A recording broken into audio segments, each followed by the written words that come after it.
6 things I bet you didn't know about Austin. Everything from the trail system to why 6th Street has been completely abandoned and what are we gonna do about it.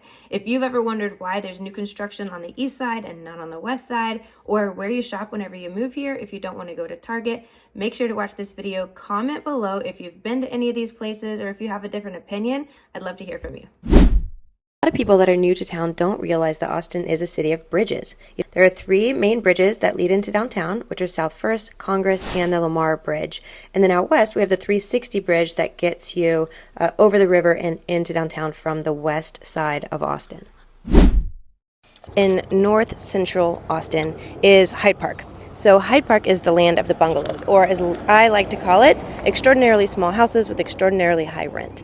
They're very, very cute. I have kind of a joke that the normal cycle of life for new Austinites, if you're single, you move here, you get an apartment on Riverside, you meet somebody, you guys rent a bungalow in Hyde Park, and then you get a dog, and then when you decide it's time to get married and have kids, you either move to Round Rock or Circle C.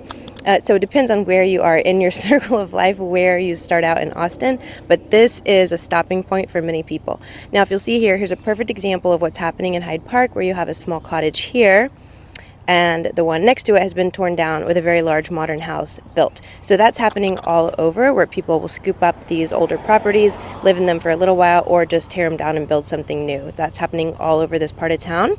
Hyde Park is one of the oldest neighborhoods in Austin, so you're going to have some of the oldest homes in Austin, but it's highly sought after because it is so central and people absolutely love the quality of life they have there. So this was 6th Street. I mean, it is 6th Street.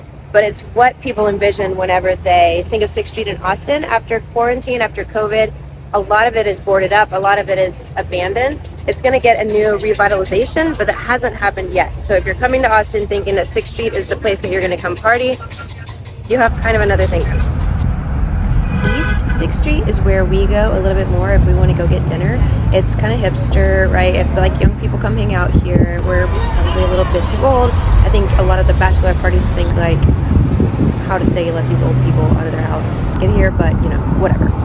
There are some very good restaurants. Again, it doesn't look like it, but some of these are very, very tasty spots.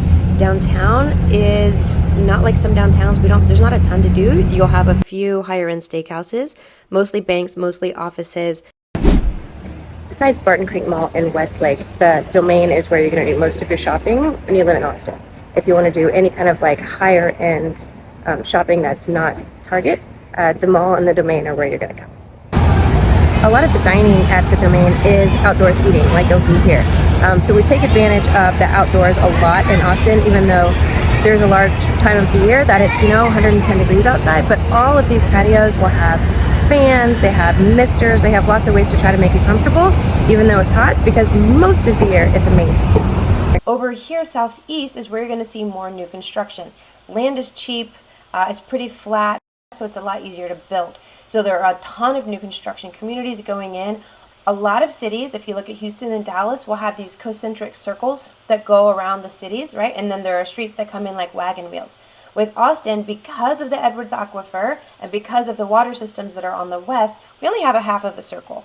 So that 130 loops around the half of the city, and then we have some of those wagon wheel spokes coming in, like 71, like MLK, like 290 there that you see. But it does allow you to buy new construction in one of these areas like Cedar Park, Round Rock, Pflugerville, Leander. Tons of new construction out towards Manor, out towards the east side. That's where you're going to get your houses in the $300,000, $400,000, $500,000 mark for a brand new house. I have some home tours on my channel for those neighborhoods, so make sure to check those out. A lot of people live in Cedar Park and Pflugerville and commute into downtown. It's just something that people do. There is a train that goes from the north into downtown. It's maybe not necessarily faster, but it would prevent you from having to take a car.